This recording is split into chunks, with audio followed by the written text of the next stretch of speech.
Well, the cost of solar panels, as I said, looks likely to increase as the Australian energy market operator looks to improve the stability of the electricity network. A new report into the network has found that household solar panels are responsible for uncontrolled surges in the grid.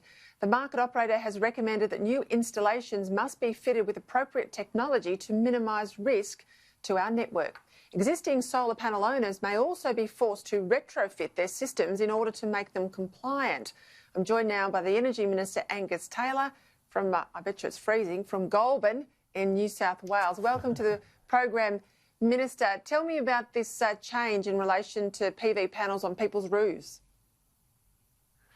Well, Peter, we've seen a real flood of solar panels going onto people's roofs in recent years. A big part of it's been driven by the solar feed-in tariffs from the state governments. And the result is that it can cause both surges and lapses in power. When the sun goes down, when the cloud goes in front of the sun or comes out, the sun comes out from behind the clouds, it can cause enormous fluctuations. And this is something that now has to be controlled. And so ultimately there'll need to be new standards for solar panels and the way the network connects to the solar panels.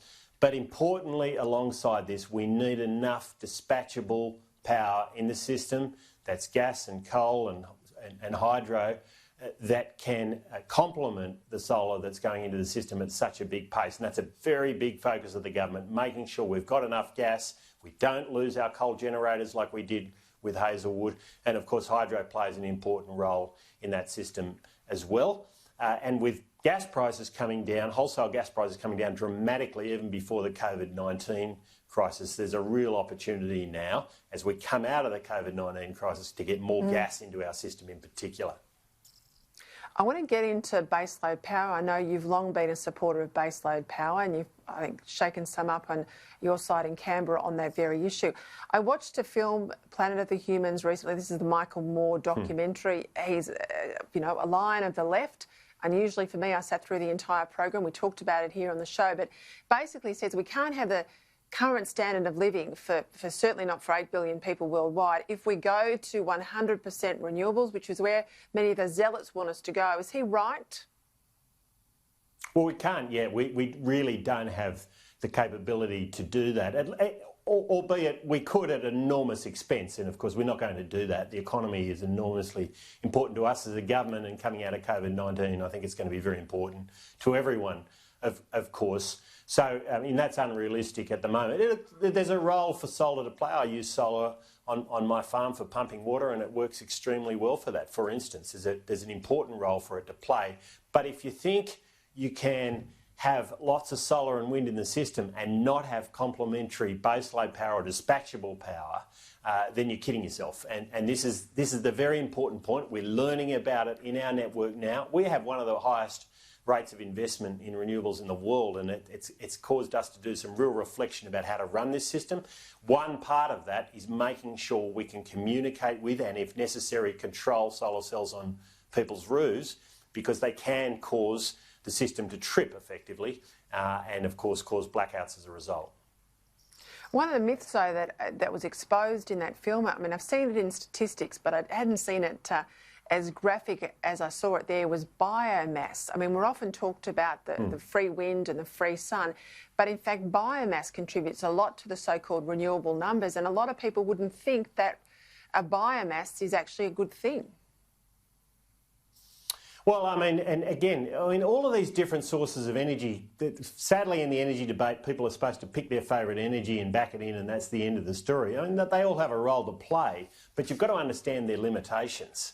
And that's the crucial thing in this debate. You've got to still have baseload power, you've got to have dispatchable power alongside the emerging sources of renewable power. And if you don't have that mix right, Peter, you get into deep trouble. We've seen it in South Australia, that's been leading the charge on this around Australia. And as an energy minister, it's an enormous responsibility to make sure we've got this balance right, and that's what we focus on every day. No time will be that more important than we coming out of COVID-19. We need Australian manufacturing to be strong. We need to be resurgent. We've got a real opportunity to do that with falling wholesale electricity and gas prices, and that creates I think a responsibility to make sure the energy system is there, available, secure, affordable, to make sure that manufacturing sector is strong. And look, energy prices was one of the reasons so many people left. We pay high wages in Australia. Yep. They're not going to come down. We used to have cheap power. We don't anymore. That's why a lot of manufacturers left. I think Australians are with you now. They understand how important, and it's not just the high strategic manufacturing. They now see things like face masks and sanitation and all of the sort of low yield, low level, low value goods is equally as important. So if we want them back to stay in Australia, we've got to have cheap energy. You'll have, I presume, a trip to the Glasgow conference. It's a climate change conference scheduled for the end of the year. Is that still going to go on? And is Australia going to take a new position at this conference? I know Malcolm Turnbull's out there saying we should have carbon taxes at borders between countries that are heavy in renewables and countries like Australia that have coal and gas. I don't think you'd be supporting that, would you?